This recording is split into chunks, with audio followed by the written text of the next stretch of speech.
Everyone, welcome to Shannon's online yoga studio. I'm Shannon, and since I think many of us have been in isolation for a few days, I thought it would be a good time to teach you how to fly. So we're going to work into crow today, just really quick tutorial. So we'll begin in table. Go ahead and come onto all fours. Stack the shoulders over the wrists, the hips over the knees, and pay attention to the hands. So make sure the entire perimeter of the palm is rooted.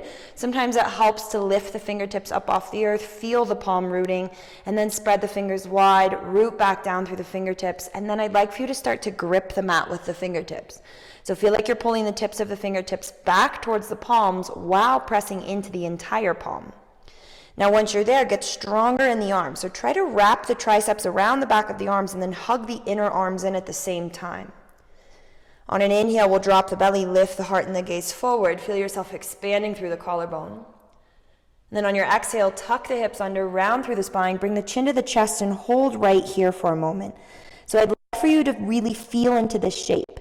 When we come into crow, I'm going to ask you to come back into this feeling. So the chin is to the chest. We're rounding through the spine. We're creating space in between the shoulder blades.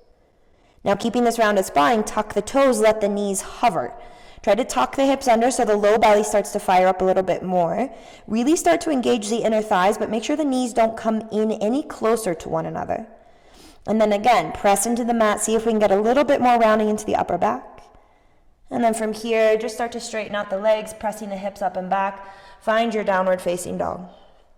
Maybe give yourself a little bit of movement, whatever feels good. Then shifting the gaze in between the thumbs, we're going to walk our feet to the outside edges of the hands. So find a little bit of a wide-legged fold. Maybe turn the toes out slightly once you're there. And then coming into Malasana, so beginning to bend into the knees, make sure the knees track over the second or the third toe. And just taking the hips as low as your body allows. So feel free to keep the hips more in line with the knees if that's where the body's at. And then wherever your Malasana is in this moment, bring the hands together, heart center. Really feel yourself stacking the spine. Expand through the collarbone, lengthen out through the crown of the head. And then get a little bit stronger into the inner thighs. So imagine that you're going to pull the knees in towards one another. As you do this, you should feel a little bit more pressure in between the palms. And just one more breath here. And we'll take the hands down to the earth, lift the hips, straighten out your legs. Heel toe the feet in so they're directly behind the wrists. Now, if you have a pillow, if you have two blocks, if you have a couch cushion nearby, and this is your first time, I would suggest maybe placing something soft in front of the head, just so that you can have a place for your head to land if we tend to go a little bit too far forward. So if we have the pillow, the blocks, whatever's available to you, we're going to try to make a triangle between the blocks and your hands. So the hands will go at the base of the triangle, the blocks, the pillow, whatever you have goes at the tip of the triangle.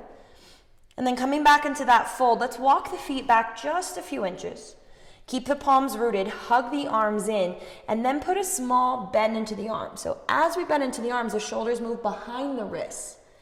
Keeping the shoulders behind the wrists, start to lift up onto the toes and snuggle the knees as high up onto the arms as you can.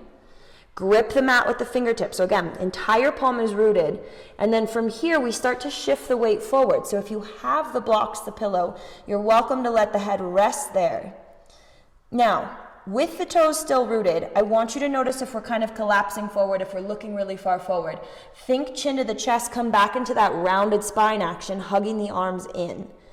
So with the round spine, the gaze shifts a few inches in front of the fingers, and then we just start to tilt the weight towards the fingers, and you may find that you get a little lighter on the feet. So you can lift one or both feet here, just tap it out, or maybe you find that you can balance and lift both feet. And then coming back into Malasana, wherever you may be, just giving yourself a recovery breath here. And so if you're going to work into crow, maybe watch this video a few times, continue to try it out. I'll try to add some into the full-length classes that I do. Thanks for watching. See you soon. Hey guys, if you're liking these videos, make sure to subscribe to my channel, Shannon's Online Yoga Studio. And you can also follow me on Instagram at Shannon L Yoga.